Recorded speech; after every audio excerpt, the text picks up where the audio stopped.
finding your way again. I guess I hear this a lot. And people describe it in different ways. They'll say they're stuck in a rut. They'll say they feel lost. They'll say they just don't have direction. They say they just don't feel like they used to. They remember what they used to feel like when they were younger, and it just seems like they don't have any purpose in life. They're confused. All of these descriptions all come back to the very same thing, and that is that we get neutralized when we don't feel like we have direction, when we don't feel like we have that sense of purpose. And it's amazing how easy this can affect all of us. That includes me. There have been numerous seasons in life where I have just allowed life to pile up to the point where it just seems like everything has been muddied over. All the water is cloudy and I can't see clear anymore. And when that happens, you start to lose drive, you start to lose passion, because passion and drive and energy, they follow purpose. Right? That passion, that fire, that energy, it's going to follow. That motivation is going to follow that sense of direction. It's going to follow the assurance that you have, that you know what you're about, you know what you love, you know what you're going after, and you know the direction that you're heading. Without that, man, we can get lost and we start to medicate ourselves. We just numb in front of the television. We watch Netflix all night. We play video games. We hang out at the bar. We listen to music. We scroll through social media. We channel surf. Whatever it is that we do, we are checking out of life. But the reality is, like I like to say, is that the clock is always ticking on the only life that you've got. The clock is always ticking on the only life that you've got. You don't get a do-over in life.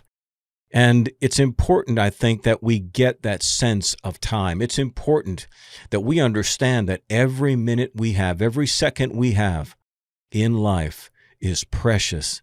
And it can be used as a seed to turn into something and grow into something even greater. Your determination today is what's going to create that future for you tomorrow. That's what makes today the most important day of your life. Isn't that true? Isn't today right now the most important day of your life? Because whatever decisions you make, whatever way you're thinking is going to determine what the next day is going to be like. And so long as you stay in that vicious cycle of self-defeat, you are never going to go anywhere. And then what happens? Hopelessness begins to set in. The discouragement begins to become embedded in you. And once it converts to hopelessness, man, people will take the extreme to get out of it. Others will just kick into neutral, give up on life, settle for where they are, and never live the life they could have lived. You've heard of this old saying that a graveyard is full of potential. How much lost potential is there in this world? And, we have to fight against a lot, man. And we don't realize sometimes how much it is we have to fight. Yeah, we can assume that, we've got to struggle with the things that people have said to us in the past. We got to struggle with bad circumstances. But sometimes you even have to struggle against what are seemingly good things. Take, for example, the luxury of the world. Take, for example, all the ease of life that we have in the modern age. That has lulled a lot of people to sleep. Luxury and ease has robbed people of their very best life. Why? Because you are so used to instant. You are so used to comfort. You are so used to things being just right. We have the luxury for all of this. The ability to set our thermostats to the perfect temperature, right? We're that picky. We're that selective.